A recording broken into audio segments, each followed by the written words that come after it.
Good morning, good afternoon, and good evening to those of you joining us for today's discussion on China and Northern Europe, co-sponsored by the Davis Center for Russian and Eurasian Studies and the Fairbanks Center for Chinese Studies here at Harvard University. My name is James Evans, and together with my co-moderator Nargis Kassenova, I'm delighted to welcome three expert panelists to discuss how Nordic and Baltic countries are approaching their relations with China. Northern Europe's cooperation with China has been mixed in recent years. Recent public opinion surveys about Europeans' attitudes towards China show a division in countries' views of China's growing international footprint. China is increasingly in Europe's news, from issues around 5G and digital security to Chinese investment and trade, human rights, and concerns about the Arctic and the environment, all underpinned by a growing uneasiness in Europe with China's increasingly aggressive foreign policy tone. Key questions remain as to whether room for cooperation between Europe and China is shrinking, how Europe can coordinate its foreign policy response, and how news about China is playing an increasing role in domestic political debates across Europe. Events like today's panel play a key role in helping us to better understand China and its interactions with the world. The timing of today's event, however, comes just a week or so after China announced sanctions against academics and institutions in Europe, the UK, and North America, including against one of today's panelists. As a Center for Chinese Studies, the Fairbanks Center prides itself on open exchange between scholars and researchers who work on China based on respect and scholarly integrity. To paraphrase the Center for Strategic and International Studies remarks about last week's announcement, the place to challenge international think tanks and experts is not in the visa line or the courtroom, but through scholarly exchange. We hope that today's event will prove the benefit of such exchanges to increasing our collective understanding of China in its myriad forms. For now, I will hand over to Dr. Kassenova to introduce today's panelists. Thank you very much, James. We have a super panel with us today to discuss the Northern Europe's response to China's Belt and Road Initiative. And let me start by introducing Dr. Aleksandra Bērziņa-Čerenkova, who is head of the China Studies Center at the Riga Stradiņas University and also head of the Asia program at the Latvian Institute of International Affairs. She has held also positions of a senior visiting research scholar at Fudan University School of Philosophy and a Fulbright visiting scholar position at the Center for East Asia Studies at Stanford University. She publishes on PRC political discourse, contemporary Chinese ideology, EU-China relations, as well as Belt and Road and other transcontinental interconnectivity initiatives. Una is a member of the European think tank Network on China. Let me introduce our next panelist, Dr. Björn Jerdén, who is director of the Swedish National China Center. He has a PhD in political science from Stockholm University. He has been a visiting fellow at National Chengchi University, National Taiwan University, National Cheng Kung University, and also I'm very happy to say that he was a visiting fellow at the Harvard University Fairbanks Center for Chinese Studies that is co-hosting today's event. He writes on security politics, great power politics, China, Japan, and the United States, and he's also a member of the European think tank Network on China. Last but not least is Dr. Luc Patey, who is a senior researcher at the Danish Institute for International Studies. He's also lead senior research fellow at the Oxford Institute for Energy Studies, University of Oxford, where he heads the Institute's Africa research. He has been a visiting scholar at the UN University in Tokyo, the Social Science Research Council, Peking University, and Center for Studies and International Research in Paris. His current research focuses on China's foreign and security policy and Chinese foreign investment and trade, with a focus on China's relations in Europe, Africa, and East Asia.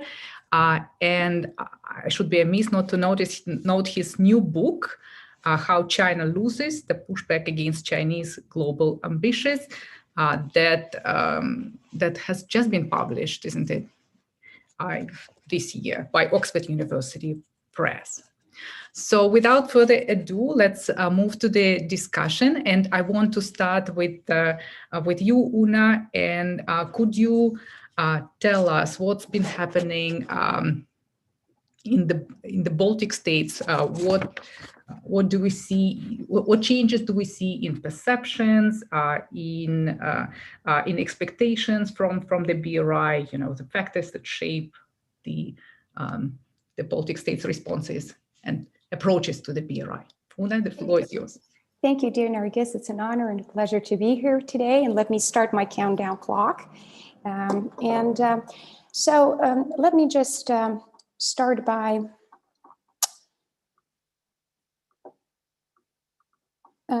saying that when we look at the Baltic tango with Belt and Road, there is a timeline here that I want to show you. I will not dwell upon it because it would eat all of my time, but the important year is 2012.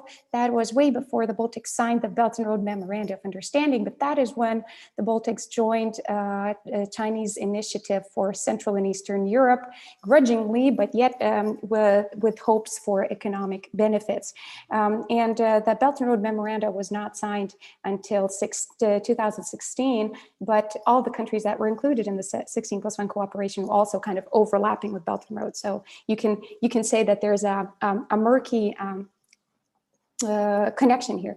And starting 2018, China has been getting securitized more and more. It started with the reports from the intelligence community, and then it went further on. 2019 was crucial because the Baltics all signed joint declarations with the US, effectively pledging to exclude Huawei from the 5G networks. And 2020 was important because after August Belarus elections and the outcome and the protests, the idea, the dream of becoming the sea exit for Belt and Road, for the Belarus Belt and Road projects kind of went away. And 2021 goes back to the 16+1, which is now called 17+1 already after Greece joined. And all three Baltic governments were, it was called a snub. So basically did not attend the summit, which was chaired by Xi Jinping, sent foreign ministers and Minister of Transportation. And so what's next? What's to come? That's the question I want to answer today. So I will be only focusing on these two key periods. So the beginning and the future.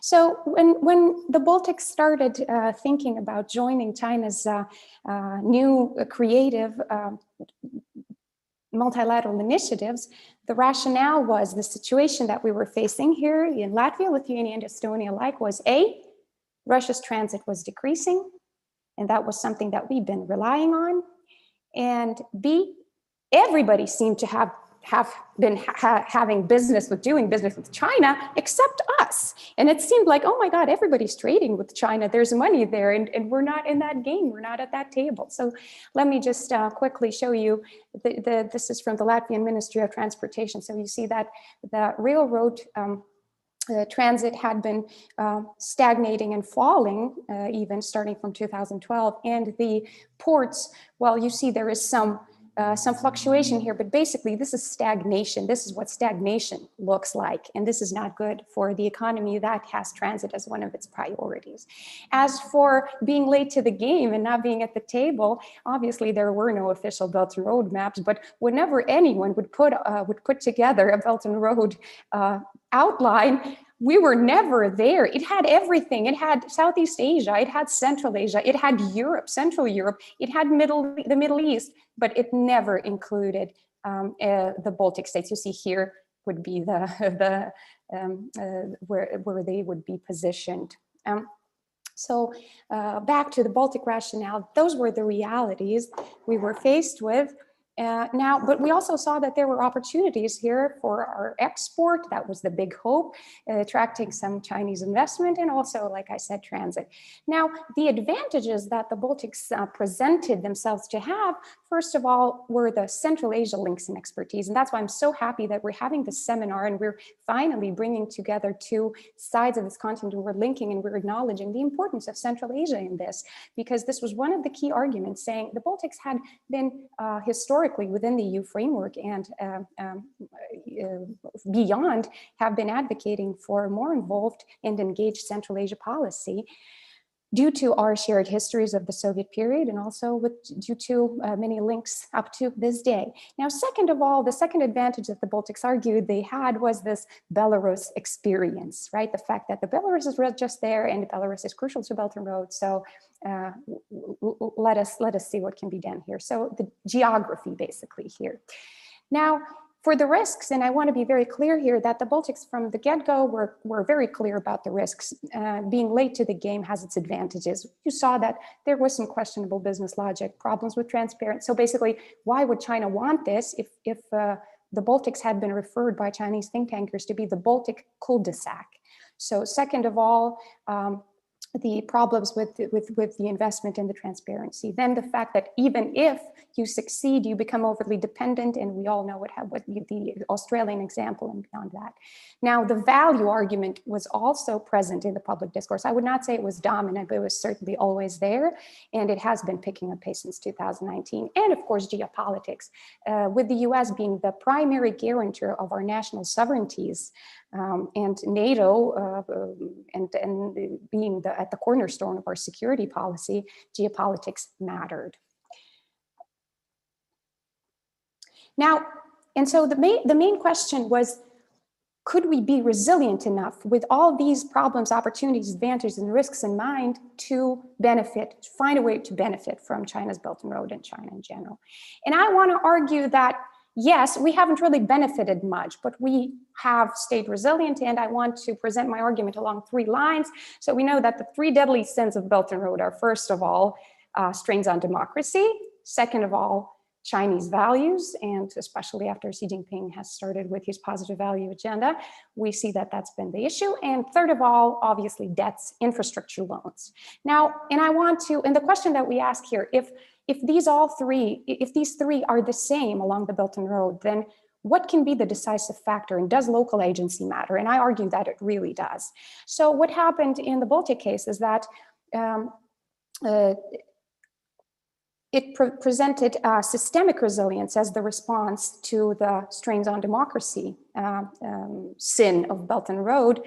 So first of all, yes, we can trade, we can do this, but first of all, there's very strong anti-authoritarian sentiment across the Baltic states. The polls show, and we've polled extensively, strong Euro-optimism and very heavy pro-Atlanticism, even in the period during the initial NATO crisis at the Trump administration. So that means that yes, business can be done. There are some things that we can do, but no to Huawei on 5G, no to new tech when it won the bid in Lithuania to provide scanning equipment for airports, no to Klaipėda port acquisition by Chinese state-owned companies because it is a NATO port, and strong, reliable investment screening laws that preceded EU-wide screening laws. Now, back to the second, the discursive resilience. So we see that when China negotiates with the EU, there is very little C-speak in those documents. It's basically very European. 7 minutes. But when China comes in with MOUs that are Belt and Road or 16+1, 17+1 MOUs, you see all these discursive traits. And so the Baltic position was no to discourse injection, keeping the EU speak, including on values. Now, all of the memoranda are not available, but this one is the Latvian Ministry of Foreign Affairs put the draft online, and that's the only one that we can see. We see it still has some Chinese political discourse, but it's, to be honest, it's been toned down quite a bit. Now, to the financial resilience, no on infrastructure loans immediately. We have EU financing available, and that was the argument from the get-go. And no on Chinese component promises. So if the Chinese partners come and say, we will provide you with very good prices, but you make sure that this company wins the bid and that you buy that 50% of it is Chinese component, Chinese technology, Chinese company, just say no. So let me just conclude here in a few scattered concluding remarks. So first of all, late to the game, something that we were worried about in 2012, turn out to be a blessing in disguise. We got to learn from others. We got to assess the risks accordingly. Now, secondly, Baltic and maybe Nordic approach, and we will hear what Björn has to say about it. And Björn, by the way, I would like to use this opportunity to again express that I stand with you and stand by you as a colleague and as a respected academic. So maybe Björn will speak more about this, but the Baltic approach comes back to be the same eventually. So even if there are some minute differences, Lithuania is more outspoken on the values, Latvia is kind of holding back, waiting out, they will all be the same. I would believe so. I've been wrong before, but God, I hope I'm not wrong this time.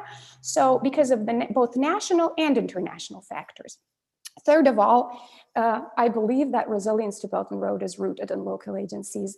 So strong resilient local institutions is what you need, not completely cutting off everything China related, but just local resilience. Now, again, is the question that was asked at the beginning, is this room for cooperation shrinking? Certainly so. There are many more security-related aspects that we cannot cooperate in, but there is still some room left.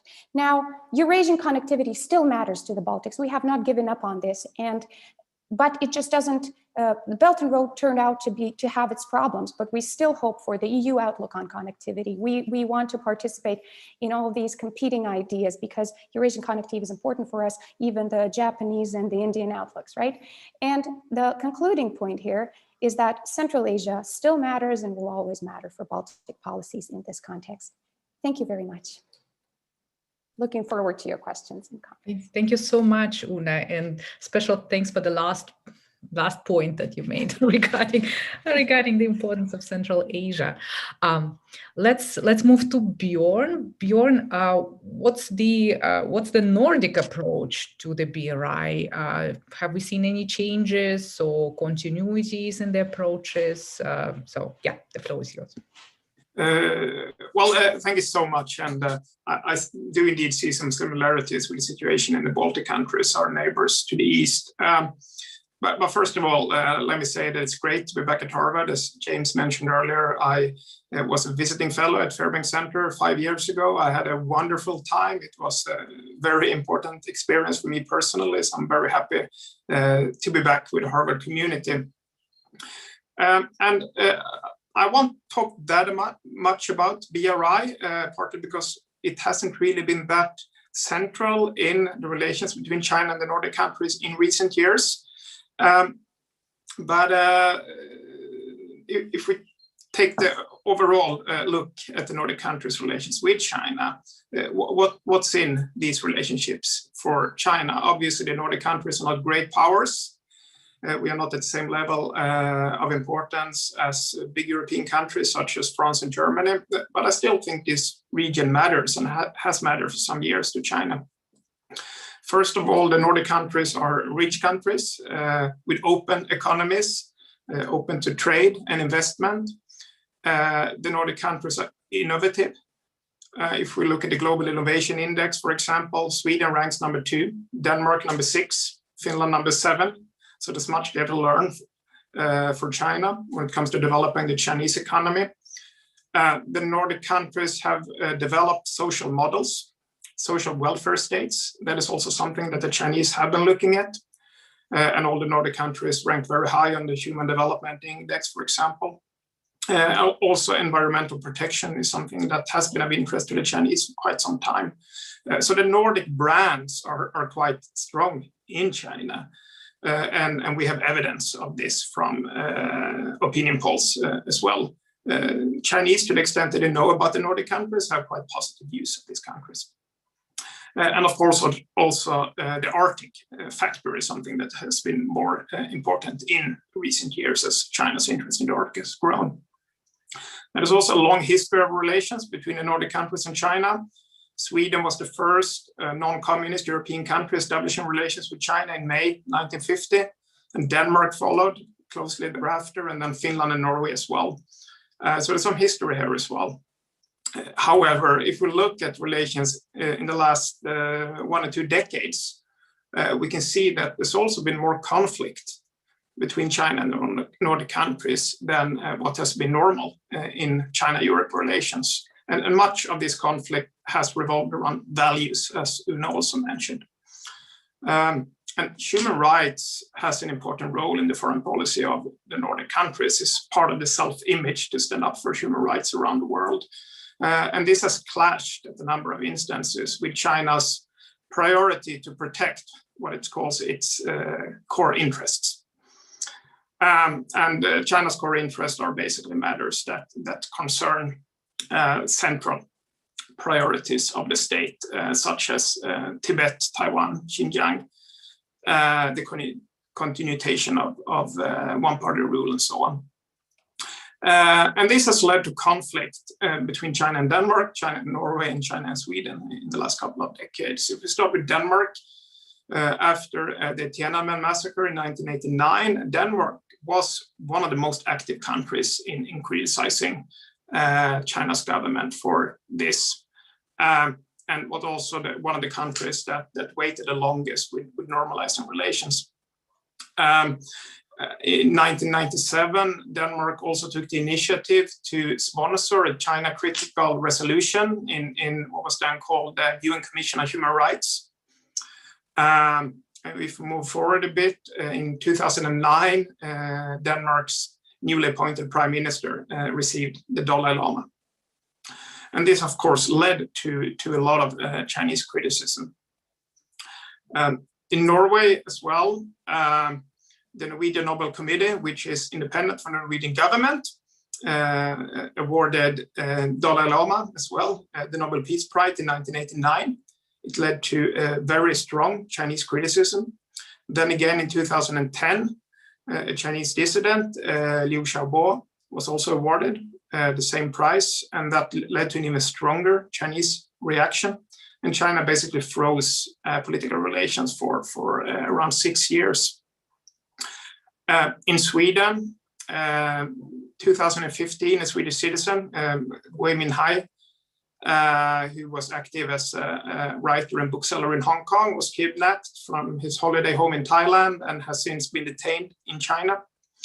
And this was a start of sustained tensions in Sweden-China relations. And the Chinese Foreign Ministry has since spearheaded a campaign of criticism toward people in Sweden, voicing criticism toward the Chinese government. And this has been going on now for around 2 years. And since December 2019, the Chinese government has repeatedly threatened Sweden with economic sanctions and has also sanctioned some Sweden politicians, has prohibited showing Swedish movies at film festivals in China and so on. So there's been some tensions here. And in all of these cases, we can see that there has been a clash between the ambition of these countries to stand up what they see as human rights, and also China's very strong and sustained criticism of this. And I would say that Denmark and Norway, arguably as well, eventually conceded to China's demands. They published various letters showing recognition or at least understanding of China's core interests. And Denmark and Norway also established a comprehensive strategic partnership, Denmark and China, comprehensive strategic partnership, while Norway was able to normalize diplomatic relations with China. And this has not happened between Sweden and China. I think it's very unlikely that it will happen. I think it's also important when we look at these various conflicts. I think on the Nordic side, the origins of these ambitions to stand up for human rights stems from the self-image of these countries. It's not really that much connected to the more geopolitical tensions we have been seeing in recent years. It's not that much connected to American pressure, although it also plays a role. And we have seen political pressure from China, but also economic pressure to some extent, a bit against Norway, a bit more against Denmark. Now we are seeing, a bit more against a bit less against Denmark and a bit more against Norway. And now, of course, we're also seeing a state-led boycott, or at least design boycott against the Swedish company H&M going on right now in China. And finally, I think that China's way to handle these conflicts, initially it met some success, both when it came to the Danish case and the Norwegian case. But I think this has become increasingly difficult for China to achieve its aims, as the public perception of China has become very negative in the Nordic countries. And looking at opinion polls, it seems that at least Sweden and Denmark, the publics in these countries are among the most negative toward the Chinese government in all of Europe. And relations have become politicized to a greater extent. I think this is pretty much quite a lot a bottom-up phenomenon. We've seen a canceled local government-to-government cooperation with China, closed Confucius institutes and so on, and also quite a lot of pressure on the governments in these Nordic countries coming from the various parliaments. So on the whole, I would say that China's influence in these countries might have been shrinking in recent years. It's becoming more difficult to China to prevent these countries from bringing up these human rights concerns publicly. Thank you very much, Björn. Let's move to Luke. Luke, what's your take on it? Thanks very much. And thanks to Harvard for the invitation to speak. And it's great to be here with Una and Björn. So I wanted to talk a little bit about the economic side of China's relationship with the Nordic region and the Belt and Road in particular. The Belt and Road, very broadly speaking, one of the main attractions countries have to it is that it creates the possibility for enhancing economic connectivity with the second largest economy in the world, and growing trade, finance, investment, infrastructure, and technology ties with China. And I think when President Xi launched it in 2013, initially the Nordic region was quite puzzled with the aims behind the initiative, but they did see the possibility for the Belt and Road acting as a driver of new connectivity with China. For example, in a joint article in a Danish newspaper called Jyllands-Posten in 2015, the then Danish foreign minister and the Chinese ambassador wrote that they hope to work together on the Belt and Road Initiative in the context of China-EU cooperation and facilitate personal, business, goods, capital, and technology across the Eurasian continent. So there was this positivity to the initial launch of the Belt and Road among some in the Nordic region. And scholars at the time saw the Belt and Road as perhaps could gain traction with the Nordic countries, since they had recently signed up for the Asian Infrastructure Investment Bank, despite the efforts of the Obama administration for European countries to avoid doing so. But to date, no Nordic countries have signed up to the Belt and Road. It seems like a bygone era that a Western European foreign minister would write a joint article with a Chinese ambassador. And this was just 5-6 years ago. And during the last Belt and Road Forum in 2019, Nordic capitals either sent low-level delegations or none at all to attend. So on top of the political challenges that have come from the relationship that Björn outlined, I want to sort of outline the nuance that's come into the economic relationship between the Nordic regions and China. So let's start with China's role as an economic partner with the Nordic region. So since the turn of the century, China has emerged as a top 10 partner for Nordic countries in terms of trade. For investment in 2019, although China's investment in Europe has dropped quite significantly in recent years, Northern Europe was the largest recipient that year of Chinese incoming investment. The last time that took place was in 2010. And one of those big deals back then was the Chinese automaker Geely bought the iconic Swedish company Volvo Cars. At the same time, however, it's important not to exaggerate China's economic importance to the Nordic region and Europe. Trade opportunities in the Chinese marketplace are not as strong as many assume. For example, in 2019, China just made up 4% of Finland's trade, 5% of Sweden's, and 6% of Denmark. And Danish trade in the last couple of years has been boosted by pork sales to China, which were a consequence of the African swine flu wiping out China's pork population, a large portion of it at least. For Norway, oil exports have been rising to China in recent years. This again was coincidental because of attacks on a Saudi oil refinery, a declining oil in Angola led to Chinese refineries reaching out to Norway. So we have these sort of new agri and natural resources exports to China, but it's not what one would expect coming from the innovative and advanced economies of the Nordic region. So there have also been concerns with Chinese competition in the Nordic region of late. So, the main point I want to make is that connectivity, it brings these cooperation benefits, but it also brings competition. And in the Nordic region, this really came about because the sense of competition came about because many of these Chinese investments were acquisitions. And they were connected with China's Made in China 2025 policy to advance its manufacturing capabilities, to advance its share in advanced manufacturing and high-tech sectors, which were a threat to manufacturing in Europe and elsewhere.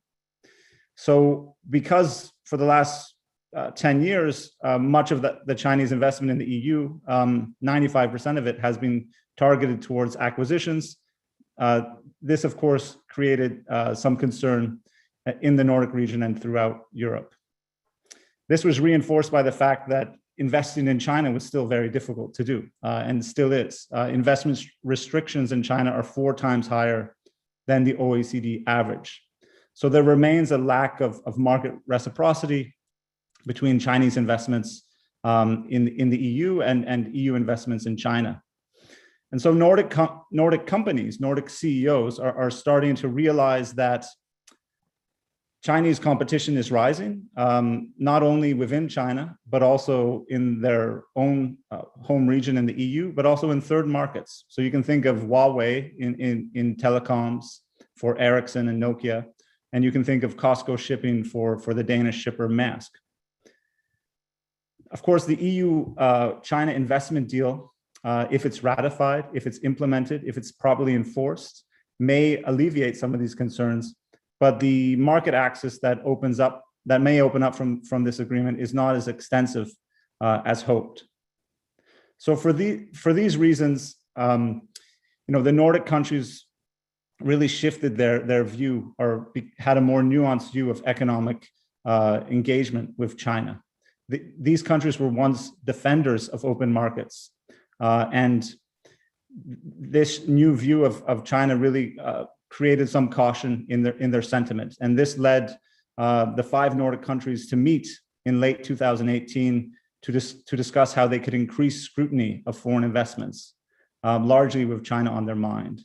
And Norway and Finland have already enhanced their own national investment screening mechanisms. And Denmark and Sweden have been discussing these and pushing forward them in certain sectors. So finally, very briefly, I want to talk about the fact that connectivity has also brought geopolitical challenges to the Nordic region. Now, foreign experts in Denmark and perhaps elsewhere in the Nordic region, they often comment that China is far away. So therefore, it doesn't really play into the region's geopolitics. This is no longer true.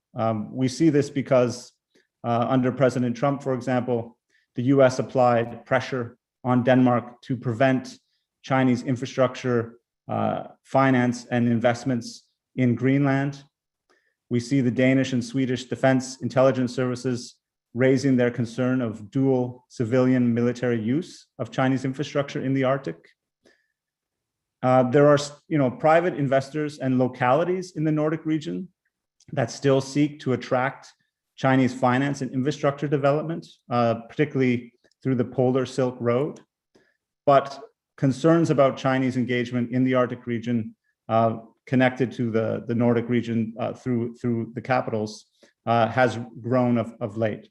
So altogether, trade and investment continues. Belt and Road cooperation may still develop in the future, but economic competition and geopolitical challenges have also grown with the possibilities of new connectivity between China and the Nordic region. Thanks very much. Thank you so much. Well, it's a very complex picture. Let me ask some questions, and I'll ask my own questions, and I'll put also questions that we already received from the audience. And first set of questions for Una. Una, you mentioned Eurasian connectivity. Do you envision more competitive or cooperative dynamic in this space? We also got a question regarding your reference to the 3 deadly sins. Is this a judgment from the Nordic perspective? So who coined this 3 deadly sins phrase? And also a question on Russia-China relations. And what will be the impact of changing Russia-China relations on the Baltic states and, well, Nordic states as well? How you see these dynamics? Would you like me to shoot right away? Okay, thank you. Oh, if you want, I can. No, perfect. I'm very happy to. So competition or cooperation in terms of Eurasian connectivity. I'm sure just like, and pardon me for linking back to the Silk Road narrative, but we know that there has never been one Silk Road, right? The Eurasian connectivity has always been multifaceted, competitive, and bloody, and complicated in this centuries ago. And I think it's also true now, minus the bloody part. And so it will definitely be, so let me just put it this way, the more open it is, the more, competition is not a bad thing. So let there be competition and we can cooperate. I think it links back to what Luke said. Now, 3 deadly sins. All right, thank you for challenging me on this, dear listener. This is something that I just put up because these once you analyze the critique of Belt and Road in European media, including the Baltic media, and also in the political discourse in Europe and beyond, you're going to find these reoccurring 3 issues that are being put out as the problems with Belt and Road are. There's definitely more. But I'm glad that I touched you with this phrase, and I'm definitely open to criticism here. Now on Russia-China, that's an extremely complicated question, and I think Ulf asked it, and it's because he also knows that I'm working on a book on Russia-China right now. I think that initially, the Baltics regarded China as a way to somehow rein in Russia. We wanted to benefit from Eurasian connectivity, but we thought that if Russia were to sabotage it, because you have to cross Russia, right? Then China could be able to exert some leverage and say, don't sabotage this, we need this. That did not come to be. And right now, as we see that there is some rapprochement, definitely, and they're toying with the word alliance, or as Dmitry Trenin puts it, an entente between Russia and China. It's quite clear that China would not challenge Russia for the benefit of the 3 small Baltic states. So let me leave it here. Thank you. Thank you very much. Björn, you mentioned the importance of human rights, and indeed, Nordic countries are, well, often referred to as moral superpowers, but at the same time, they managed, to combine the kind of this normative agenda with fairly pragmatic foreign policies. Mm-hmm. And you mentioned the Nobel Prize, the Dalai Lama incidents, but at the same time, simultaneously, the relations were seen by Chinese decision makers as comparatively smooth. I'm quoting a Chinese diplomat here. do we see kind of some fundamental change now? This balance now sort of, kind of not possible anymore? Are we past this kind of milestone? And what do you think about the kind of European strategic autonomy? Will it be the right course of action with regard to China? And I'm referring here to, obviously, to the kind of transatlantic relationship, alliance with the US. Should they be together? Should they kind of, is it better for the EU to practice a somewhat different approach? Right. Thank you very much. Very good questions. And I agree with you that traditionally, I think this is actually still the case. All Nordic countries try to adopt a pragmatic and realistic policy toward China. There's no interest among the Nordic countries to escalate any conflict with China. However, I think that this kind of balancing is becoming more difficult for a number of reasons.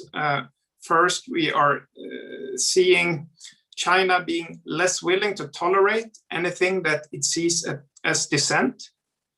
And I was talking about China's core interest earlier. It's almost as if China's core interests are widening, or at least anything that challenging these interests, even in other countries, are met with a very harsh response. And of course, this leads to even more negative views about China and more politicization of China. So then you have the pressure both on the Chinese side on the government, but also on the parliament, the media, the civil society, and so on. And on top of these factors, we also have the increased geopolitical competition between the United States and China. And of course, Denmark and Norway are members of NATO.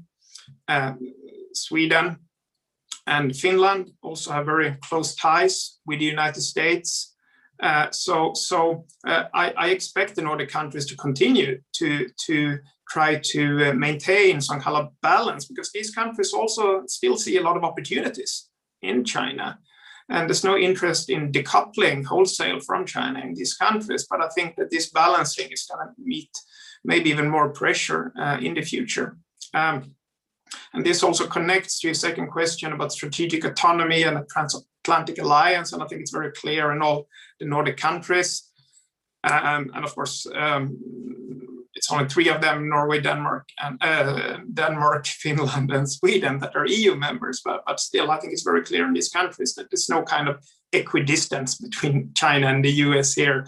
Of course, the US is the very close partner, is essential for security policy in these countries and so on. But I still think that, especially during the Trump administration, it was a lot of disappointment in these countries about how this affected multilateral cooperation and so on. So it led to some hesitation about aligning too closely with the United States and the Trump administration's China policy. As things are developing, especially with the most recent developments last week, I think the most likely thing to happen going forward is that the EU as a whole will align more closely with the United States than perhaps we would have expected some time ago. It's still a little bit too early to say, but I think the more the level of conflict between EU and China increases, I think the more likely it gets that the EU will tie itself closer to the Biden administration's China policy. Thank you very much, Björn. Luke, what's your take on strategic autonomy, on the EU strategic autonomy, and also how do you assess the comprehensive agreement on investments with China, on the timing and implications?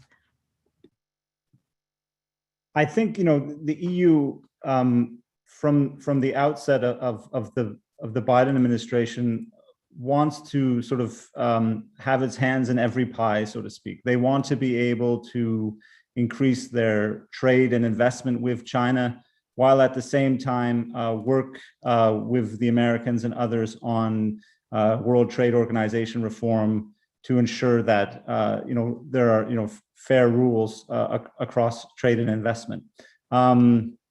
This I think is harder. It's easier said than done. It's really hard to do in practice because it sort of assumes to a large degree that business and politics or trade and politics are separate and we can box them away from one another. And I think the EU is learning that this is not the case in dealing with China, and it may not be the case also when dealing with the US. I can just second Björn's comments that the recent sanction exchange between the EU and China will likely push the EU more in an American direction. And we need to be honest that the EU, not only EU democratic values, but their position towards international trade rules and investment rules coincide with the US more so than they do with China. Now the investment deal, one can say that it somewhat puts China or puts the EU in somewhat of a constrained position because there are, of course, political constituencies and large European, particularly German companies that want to see that investment deal pushed through. And so for the next year and a half, those political constituencies and large corporations are going to be, I think, still encouraging EU policymakers and leaders to push on with the deal. But it needs to be ratified by the European Parliament. And the recent sanctions upset that possibility somewhat. And then if it does go through, it also needs to be enforced. And there are some major question marks around the strength of the enforcement mechanisms in the deal. So it doesn't sort of necessarily pave a very smooth future for EU-China cooperation. Thank you. Well, we have a question about domestic politics, and there was recently a public opinion attitude survey that Una and Björn both worked on from a consortium of European think tanks. And that survey found that there were quite stark distinctions between European countries and their attitudes towards China. And I'm wondering if you could say a little bit more about the findings of that result and why certain countries have more or less positive attitudes towards China, as well as how sticky you think these attitudes will be. If we have a decline in attitudes towards China across Europe, is that likely to be the case? Are we likely to have negative opinions of China for quite some time? And what does that do in terms of constraining potential future cooperation by European governments with China? We also have a question here in the chat from Peter Frankopan, so Luke's colleague at Oxford, and he asks that there's been a lot of chat recently about a Western equivalent to the Belt Road Initiative. Are such plans for a Western-backed BRI realistic? And if so, where should be the initial focus of that sort of a project? Perhaps, Luke, we can start with you for the second question. Sure. I think, a Western BRI is going to be hard to organize. I think, one could argue that there already is a Western BRI in the WTO, in the World Bank, and other multilateral organizations that the West, the US in particular, had a strong hand in creating. And reforming those organizations is probably a better path and more feasible path forward, alongside the Chinese, who are members of those organizations. But I think it's important to recognize that those multilateral organizations and the West at large still play a tremendous economic role in the world. I mean, the World Bank is still outpacing the Belt and Road and Chinese state policy banks in terms of finance in Latin America and Africa. I mean, the US is still the largest trading partner with the EU, if you include the importance of services in trade. Japan is still the largest provider of finance to Southeast Asia, outpacing China. So there already is tremendous economic engagement, and it might just be a marketing exercise that the West needs to do with its engagement with the developing world, and coming with that, some reform.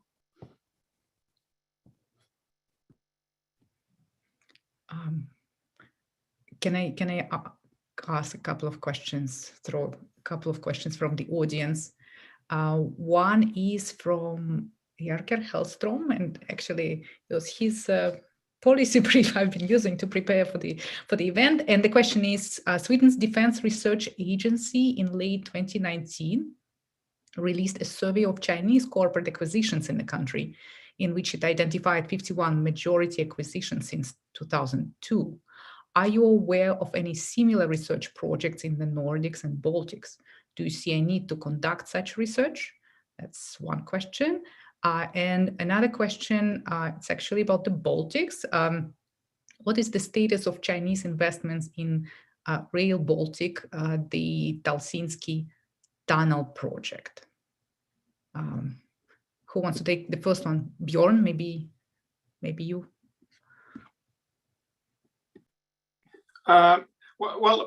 Perhaps I can try to respond to the earlier question coming from James about opinion of China in Europe.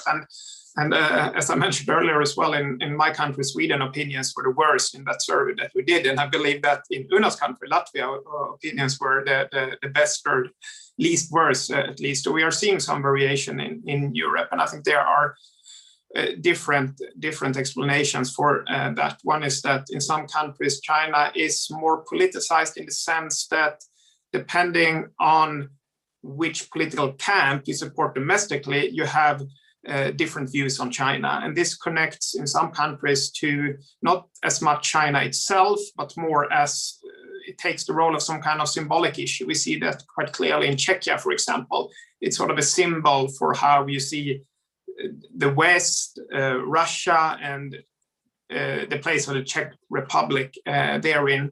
And then, of course, I think one other important factor is the level of tensions between China and various countries. Recently, I think this has affected a number of countries quite a lot, not only Sweden, but also other countries. And I think what has happened now recently is that China is much more on the agenda in different countries. China wasn't that much discussed previously, and views were maybe not very positive, but at least not very negative. I would say that views have been quite neutral. But when China is being discussed more, and it's being discussed more since there are tensions and conflict involving China and Europe a lot, as well as developments going on in China, the situation in Hong Kong, in Xinjiang, and so on. And that leads to more negative views. I think one hypothesis, at least, is that when views have become much more negative, and we've seen this in various countries, just in 2 or 3 years, views have changed quite substantially, that we are seeing some kind of tipping point. I don't expect views to bounce back in the Netherlands, in the UK, in Sweden, and Denmark, and so on, unless we are seeing some substantial change in China's domestic politics and how China relates to the outside world. I think we would need to see that for opinion to really shift in a more positive direction in a number of European countries, at least.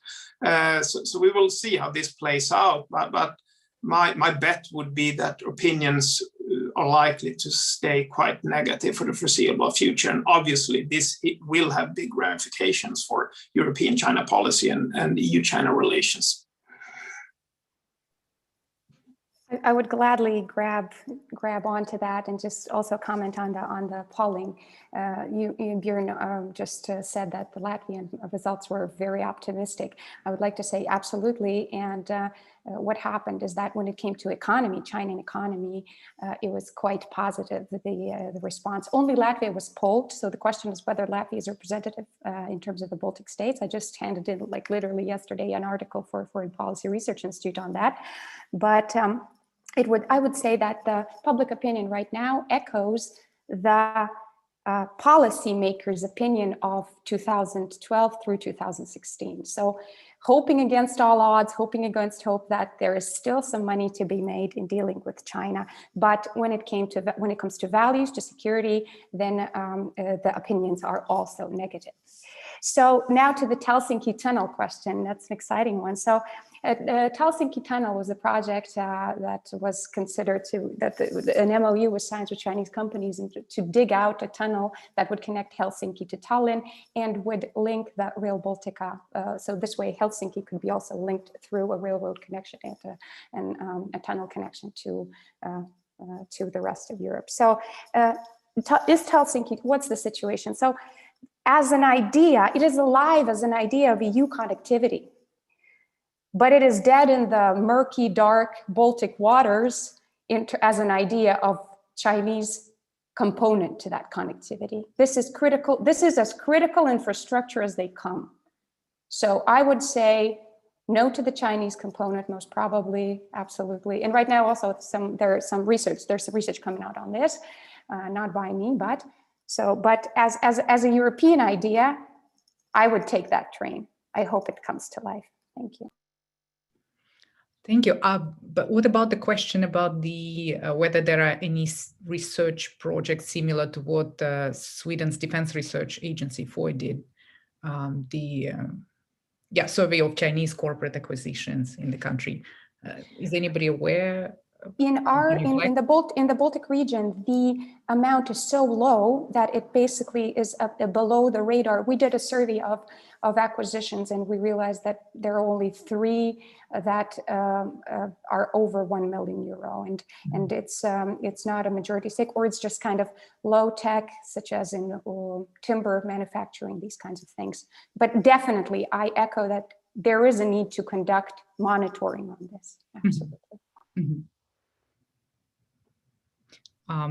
Okay, let me move to the, maybe the last question, since we are getting close to 11 a.m. Eastern Time. It's about the scholarly community. Let me find it. Yes. How can the broader scholarly community best support China's scholars in this situation when China is sanctioning individuals?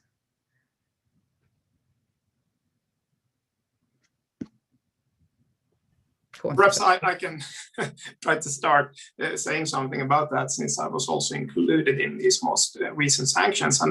And I want to thank a lot of people, including the people here today, for showing their support and solidarity. And we've seen that from think tanks, from academics, from politicians around Europe, in America, and in other parts of the world. I think this shows that there is a substantial support for free and open research, also about China, also in difficult times.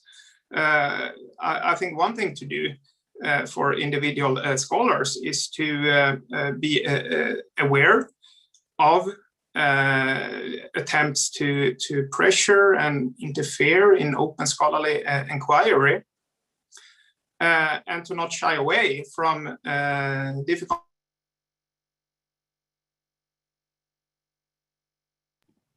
Oh no.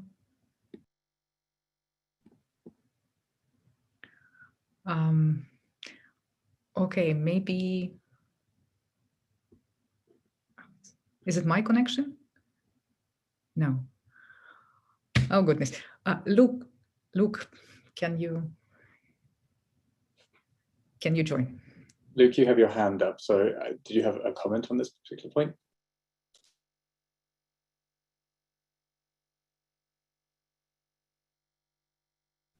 We're having a connectivity problem. Discussing connectivity. Luke, I think Luke just came back into... Luke, did you have your hand raised? We lost... Yes, just to reiterate Björn's comments, I think, we need to include researchers like Björn, of course, and the institutions targeted in our discussions, to continue to engage them. And I think it's pertinent for the EU and for national governments in the EU to support China research, to support the work that organizations like MERX and others have been doing on the strategic issues, on economic issues, on a broad set of issues and policies. That is essential to continue that expansion, because we need more China research. We need more diversity of China research in Europe. And Björn, let's return to you. Unfortunately, we lost connection midway. Yeah, well, I would definitely second what I heard from Luke here when I returned. And that's also the very strong signal I've been getting from my colleagues across Europe and also in the United States. So I think that is very encouraging to me. Okay, thank you very much. Our time is up, and I'll ask my colleague James to close this session. Yeah, I'd like to thank our three panelists today for a great discussion, to Una, Luke, and Björn for your insights, and especially given the current context of what's happening in the news, I think today has been a very timely discussion, whether or not we intended it to be so. I'd like to also thank our co-sponsoring institutions, the Davis Center for Russian and Eurasian Studies, Penny Skalnick and Danielle Wallner have provided tech support for today's event, to the Fairbanks Center for co-sponsoring, and also to the Gunza Center for European Studies for also co-sponsoring today's event. We will have a third event coming up later in the semester, so please stay tuned for that. And for now, I'd like to thank all of our panelists and to my co-moderator, Nargis. So thank you all.